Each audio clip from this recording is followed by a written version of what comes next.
মানুষ মনে হয় ইতিহাস থেকে শিক্ষা নিতে চায় না। যদি চাইতো আজ পৃথিবীর অবস্থা হয়তো অন্যরকম হতো। ৩০-৪০-এর দশকে ইউরোপে ইহুদিদের ওপর যে চরম অন্যায় চলেছিল, আমরা আজও সেজন্য তাদের প্রতি সমবেদনা অনুভব করি। কিন্তু পরবর্তী সময় সেই ইহুদিদের কি উচিত ছিল না হিংসার ঊর্ধ্বে প্রেম ও ভালোবাসাকে প্রাধান্য দেওয়া? ছোট্ট ইহুদি মেয়ে আনা ফ্র্যাঙ্ক তার ডায়েরিতে তো সে কথাই লিখে গেছিল। আনা ফ্র্যাঙ্ক ও তার পরিবার দীর্ঘ 2 বছর ধরে তাদের আমস্টারডামের গোপন আস্তানায় লুকিয়েছিল। মিত্রশক্তি যখন কাছাকাছি চলে এসেছে, আর 2-1 মাস লুকিয়ে থাকতে পারলেই মুক্তি মিলবে, হঠাৎ তারা ধরা পড়ে যায়। জার্মান গেস্টাপো বাহিনী এসে তাদের গ্রেপ্তার করে। কিন্তু কি করে ঘটল এমন ঘটনা? তারা কোথায় লুকিয়ে আছে তা এতদিন পর জার্মানরা জানল কি করে? কেউ কি তবে বিশ্বাসঘাতকতা করেছিল? কে সে? আমাদের আজকের ভিডিওতে আমরা সে কথাই জানব। আপনারা দেখছেন ঘোড়সওয়ার, ইতিহাসের পরতে পরতে লুকিয়ে থাকা রোমাঞ্চকর গল্পের অফুরন্ত ভাণ্ডার। আমি জানি আমি কি চাই। জীবনে আমার একটা লক্ষ্য রয়েছে, আমার নিজস্ব মতামত আছে। এই এত কিছু ঘটে যাবার পরেও আমি মনে করি মানুষ আসলে খুব ভালো। আমি আমার কথা সবাইকে বলতে চাই। আমি লেখক হতে চাই। সবার মাঝখানে গিয়ে আমি মানব জাতির জন্য কাজ করতে চাই। এই কথাগুলো লিখেছিল আনা ফ্র্যাঙ্ক, 13 বছরের ছোট্ট একটা মেয়ে, যে হলোকস্টের সময় জার্মান নাৎসি বাহিনীর ভয়ে নেদারল্যান্ডের এক চোরা কুঠুরিতে 2 বছরেরও বেশি সময় লুকিয়েছিল। আমরা সবাই জানি হলোকস্টের সময় 60 লক্ষ ইউরোপিয়ান ইহুদিকে জার্মান নাৎসি বাহিনী হত্যা করেছিল, যার মধ্যে 15 লক্ষই ছিল শিশু ও বাচ্চা। আনা ফ্র্যাঙ্ক তাদেরই একজন ছিলেন। 1933 সালের জানুয়ারিতে হিটলার ও তার নাৎসি পার্টি জার্মানির ক্ষমতা দখল করে। তারা ছিল জাতীয়তাবাদী, বর্ণবিদ্বেষী এবং গণতন্ত্র বিরোধী। প্রথম বিশ্বযুদ্ধের পর জার্মান অর্থনীতি একেবারে ভেঙে পড়েছিল। কোনো কারণ ছাড়াই নাৎসিরা এর জন্য ইহুদিদের দায়ী করত। তারা মনে করত ইহুদিরা তাদের শত্রু, তাদের ধ্বংস করা তাদের কর্তব্য।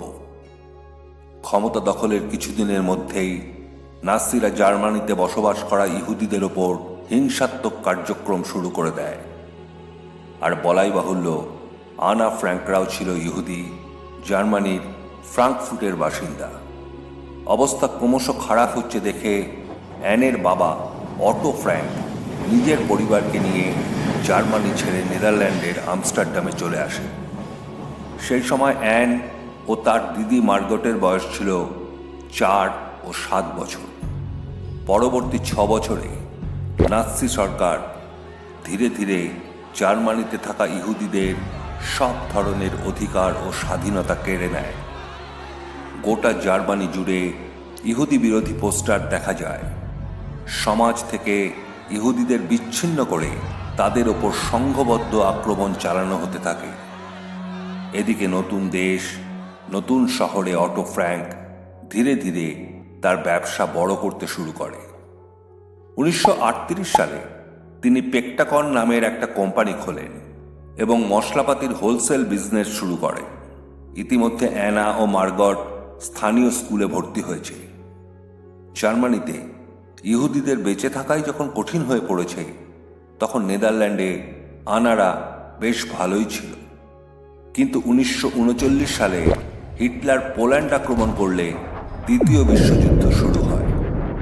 নাৎসিরা ক্রমশ আরও বেশি অঞ্চল দখল করতে থাকে, আর সেই সব অঞ্চলের লক্ষ লক্ষ ইহুদি তাদের নিয়ন্ত্রণে চলে আসে এবং তাদের অবস্থাও সংকটজনক হয়ে পড়ে।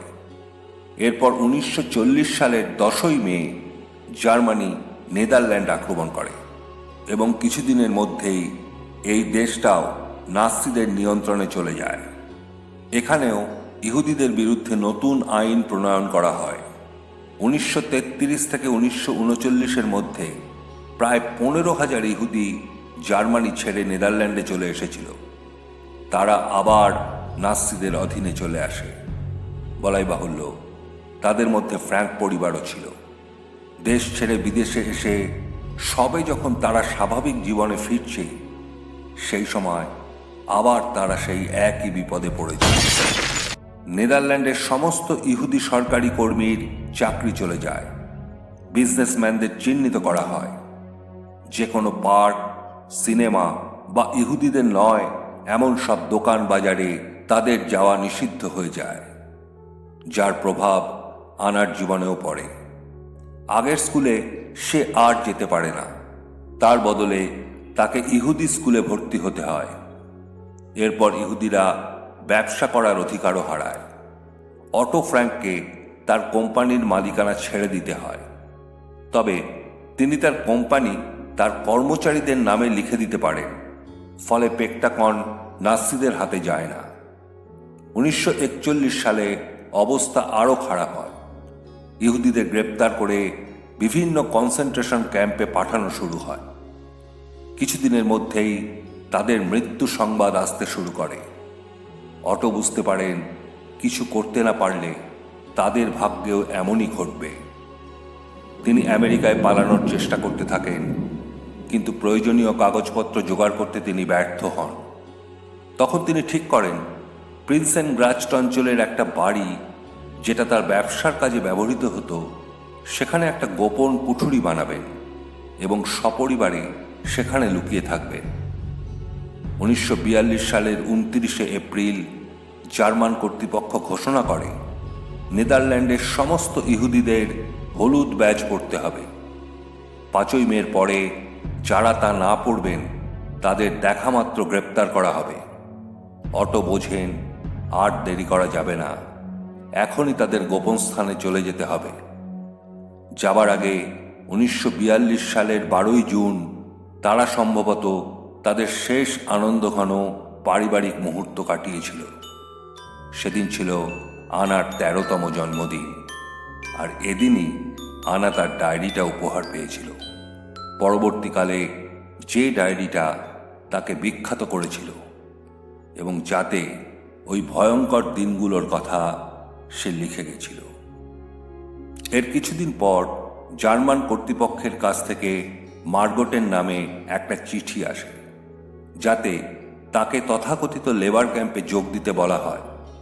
ততদিনে সকলেই জেনে গেছে এই সব লেবার ক্যাম্পে যারা যায় তারা আর কোনোদিন ফিরে আসে না।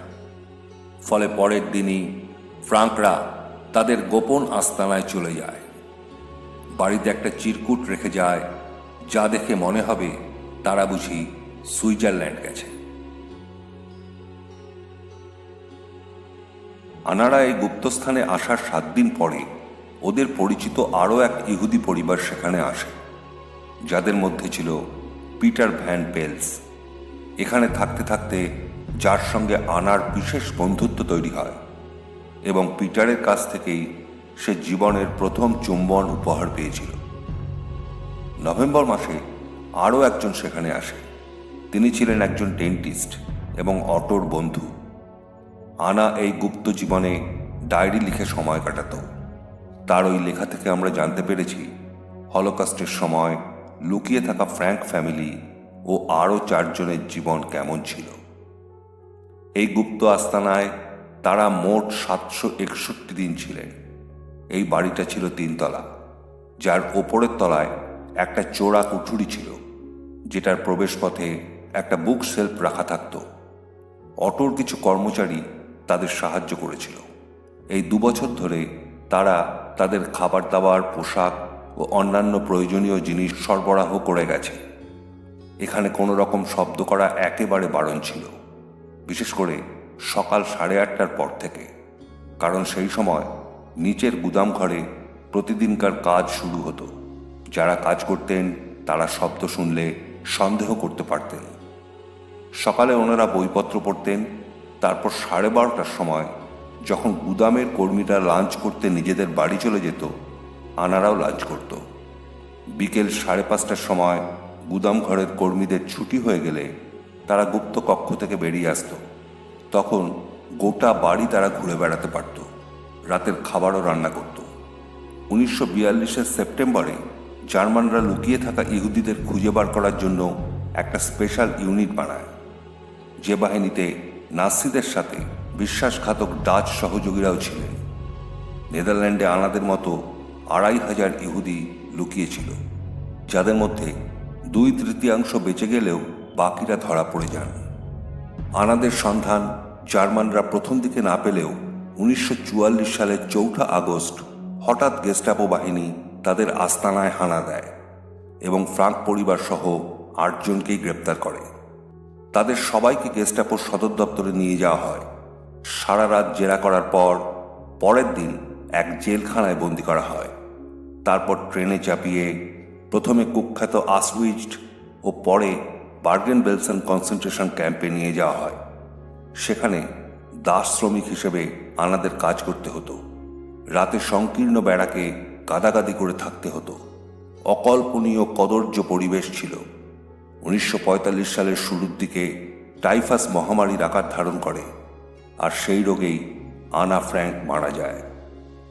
কিন্তু কথা হচ্ছে, গেস্টাপো আনাদের সন্ধান পেয়েছিল কিভাবে? প্রথমে মনে করা হয়েছিল কিছু পুলিশ একটা চুরির ঘটনায় তদন্ত করতে ওই বাড়িতে এসে বুককেসটার পিছনে গোপন দরজাটা দেখতে পেয়েছিল। অটো ফ্র্যাঙ্কের জীবনীকার ক্যারল এন লি মনে করতেন ন্যাশনাল সোশ্যালিস্ট পার্টি ইন নেদারল্যান্ডের এক মেম্বার টনি এহেলার আনাদের সাথে বিশ্বাসঘাতকতা করেছিলেন। কিন্তু আনা ফ্র্যাঙ্কের জীবনীকার মেলিসা মুলার অন্য একজনকে সন্দেহ করতেন। ফলে নানা মুনির নানা মত দেখা যায়। কেউই নির্দিষ্টভাবে কাউকে বিশ্বাসঘাতক হিসেবে চিহ্নিত করতে পারেনি। তবে সাম্প্রতিককালে ইতিহাসবিদ থেকে শুরু করে নানা বিভাগের এক্সপার্টদের নিয়ে গঠিত একটা টিম এ নিয়ে দীর্ঘ রিসার্চ করেছিল। তারা কম্পিউটার অ্যালগরিদমের সাহায্য নিয়ে সমস্ত সন্দেহভাজন ব্যক্তির বিষয়ে তদন্ত করেন। শেষ পর্যন্ত তাদের মনে হয় ভ্যান ডেনবার্গ নামক এক ব্যক্তি নাৎসিদের ফ্রাঙ্ক পরিবারের সন্ধান দিয়েছিলেন। তিনি ছিলেন একজন উকিল। নেদারল্যান্ড দখলের পর জার্মানরা ইহুদি এলাকাগুলোতে জিউস কাউন্সিল গঠন করেন, যাতে ইহুদিদের সম্পূর্ণ তালিকা পাওয়া যায় এবং সহজেই তাদের কনসেন্ট্রেশন ক্যাম্পগুলোতে পাঠানো যায়। সেই কারণেই এই কাউন্সিলগুলো গঠন করা হয়েছিল। ওই ভ্যান ডেনবার্গও ওই কাউন্সিলের একজন সদস্য ছিলেন।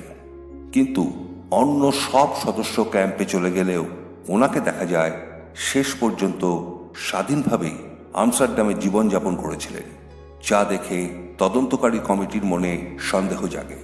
তারা ক্রমশ জানতে পারেন তিনি নিজেকে ও নিজের পরিবারকে বাঁচাতেই জার্মানদের এমন কিছু দিয়েছিলেন যা তাদের কাছে খুবই মূল্যবান। আর সেই মূল্যবান জিনিসটা ছিল ফ্রাঙ্ক পরিবার কোথায় লুকিয়ে আছে সেই তথ্য। অর্থাৎ এই ভ্যান ডেনবার্গই সেই বিশ্বাসঘাতক যার জন্য আনা ফ্রাঙ্ক ধরা পড়েছিলেন এবং শেষ পর্যন্ত কনসেন্ট্রেশন ক্যাম্পে তিনি মারা যান। আশা করি আজকের ভিডিওটি আপনাদের ভালো লাগলো। যদি ভালো লেগে থাকে অবশ্যই আমাদের চ্যানেলটিকে সাবস্ক্রাইব করুন আর কমেন্ট করে জানান হলোকস্টের মতো ভয়ানক ঘটনা দেখার পরেও মানুষ কেন জাতি, ধর্ম, বর্ণের ঊর্ধ্বে উঠে মিলেমিশে থাকতে পারছে না।